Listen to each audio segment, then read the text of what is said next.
Ladies and gentlemen, boys and girls, children of all ages, welcome to the channel. It's your boy, World of Wrestling, here today to discuss about WWE Smackdown, December 30th, 2022 review.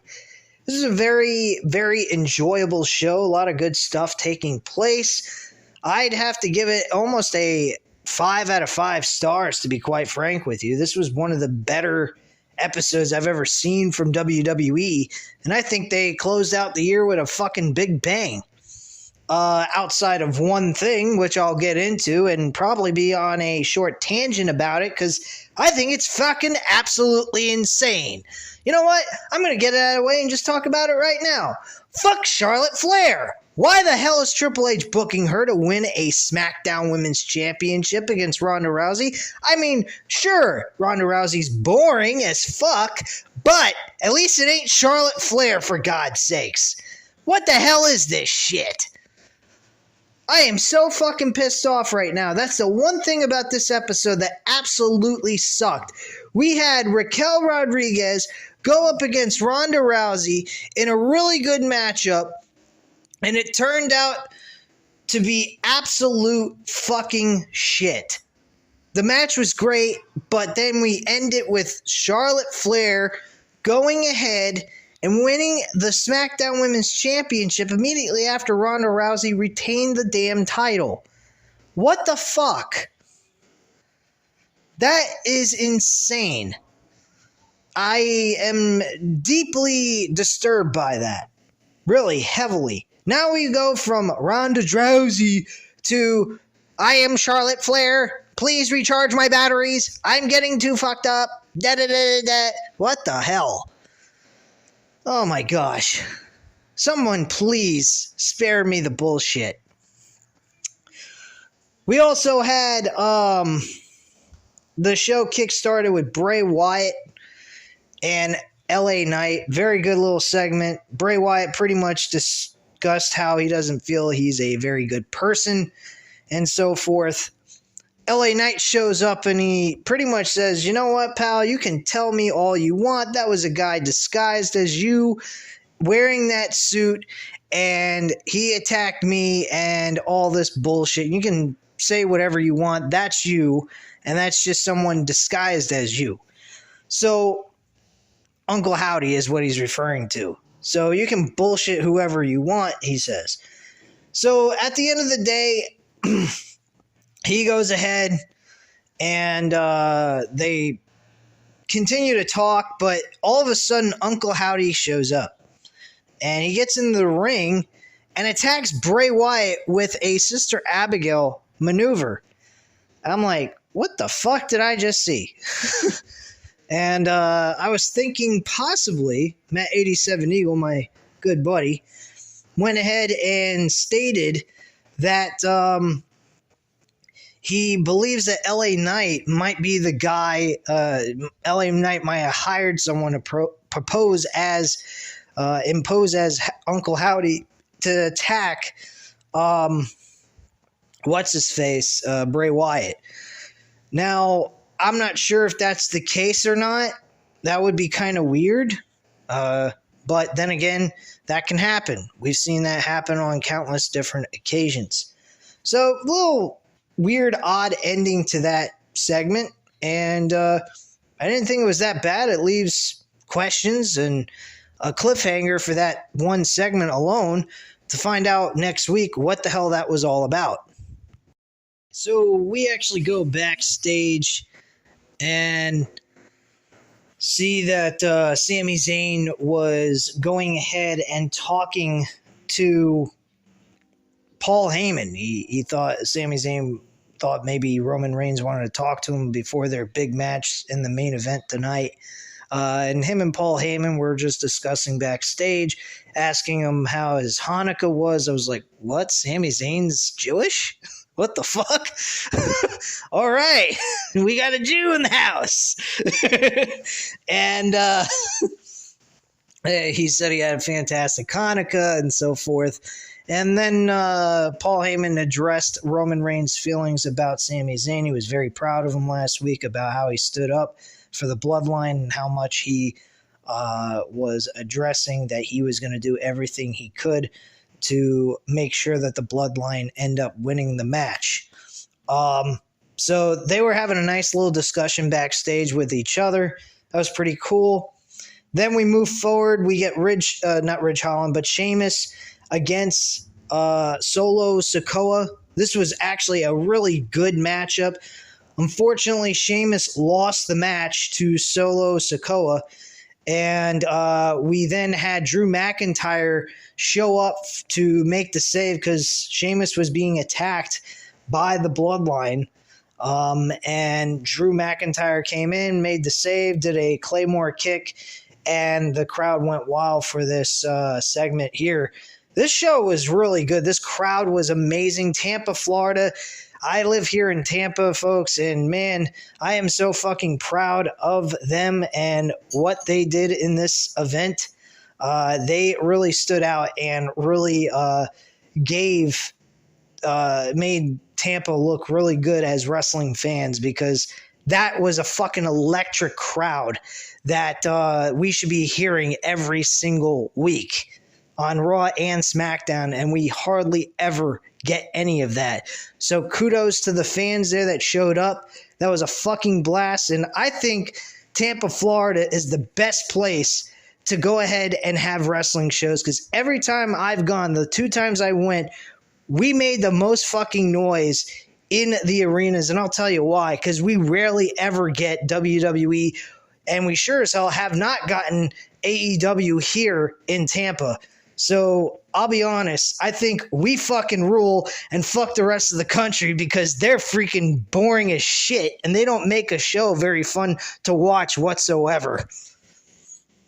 All right, next up, we actually had the SmackDown Women's Championship match with Raquel Gonzalez, or Raquel Rodriguez, as they call her now, against Ronda Rousey for the WWE SmackDown Women's Championship. This match, like I said earlier in this video, was actually very good, very enjoyable matchup.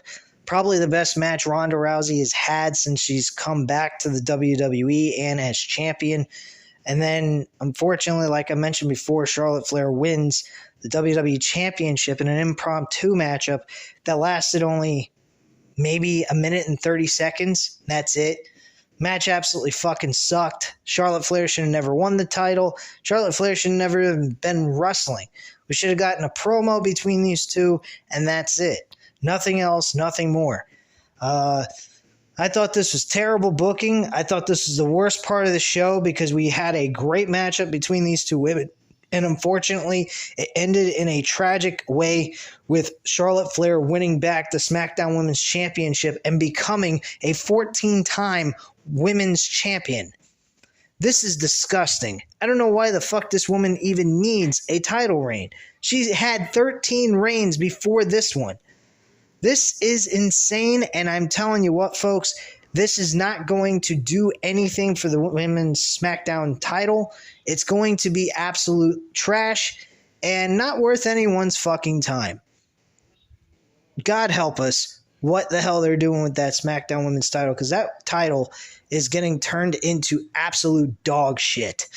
And boy, oh boy, am I fucking fed up of it.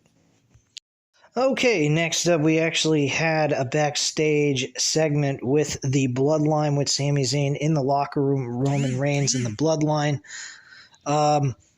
Basically, he is... Sami Zayn's very curious about the crowd reaction from last week. Was Roman Reigns a little upset with the fans cheering for him over Roman Reigns at that point in time and during that segment? And Roman Reigns responded after a few seconds of thinking about it. He said, "No, it didn't bother me one bit. I was very happy for you, and I think it's going to be a great night." Sami Zayn replied in back to him. He said, I think we're going to have a great night. He's basically, we are going to have a great night. And that's basically how that segment was. This was actually very good. Little attention to detail. This is very foreshadowing, very much so, because as we already knew, he was going to lose this match. Sami Zayn was going to lose in this matchup. I was surprised that Kevin Owens got the victory instead of John Cena. But this was actually rather good little, bit that we got to see on the show, and it really is giving us a foreshadowing of what's to come in the near future, which I'm pretty certain very soon we are going to see Sami Zayn removed from the bloodline, especially after this loss here tonight in this tag team match. So that storyline is going to continue.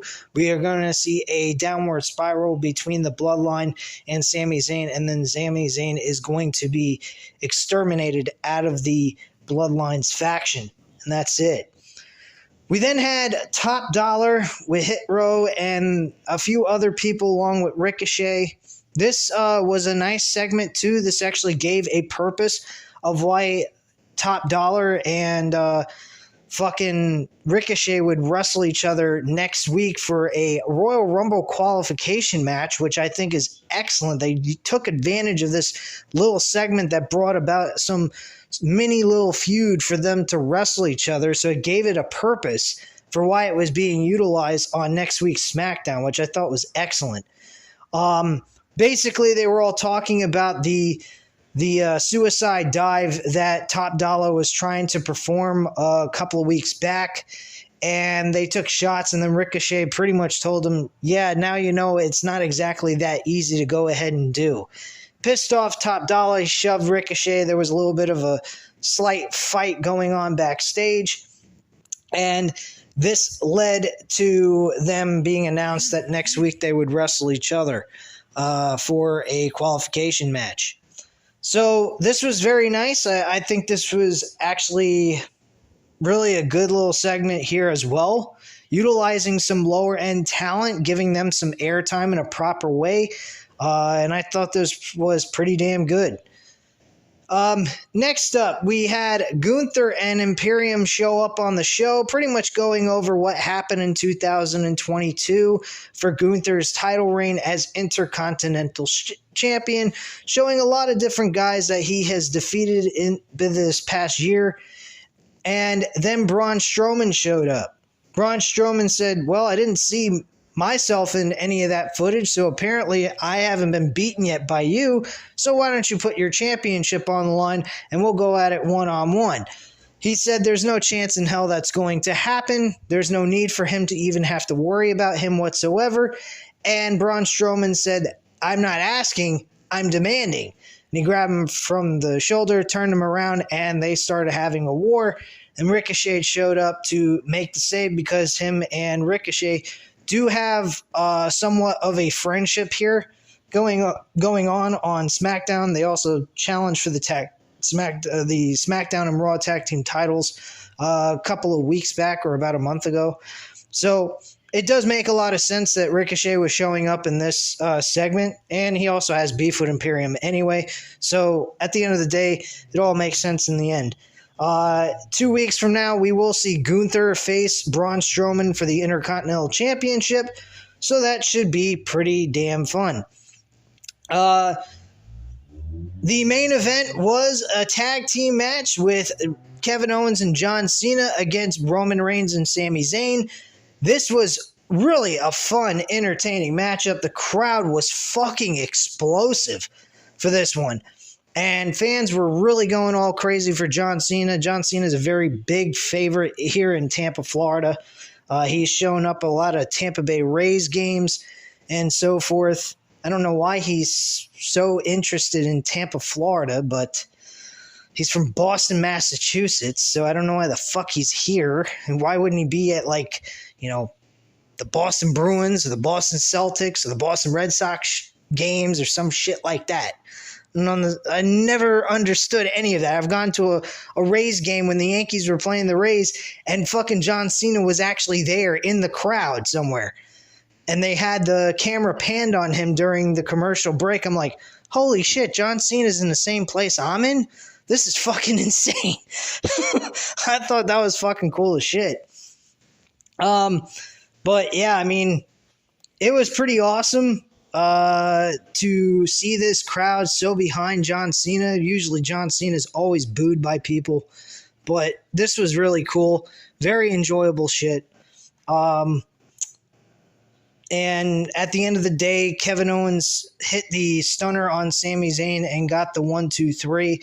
Very entertaining matchup. And again, this crowd was fucking amazing. Thank you, Tampa fans, for showing up and having some fucking fun instead of being an absolute bore fest like most of the crowds are for these WWE events. Anyway, guys, that is pretty much it. That's all I have to say at this time. I hope you enjoyed the video. If you did, go ahead and hit the like button if you liked the video. Hit the subscribe button if you're not already subscribed to the channel. And leave a comment down below. I'll definitely get back to you on that. Thank you guys very much for watching, and have a great night, guys. Bye.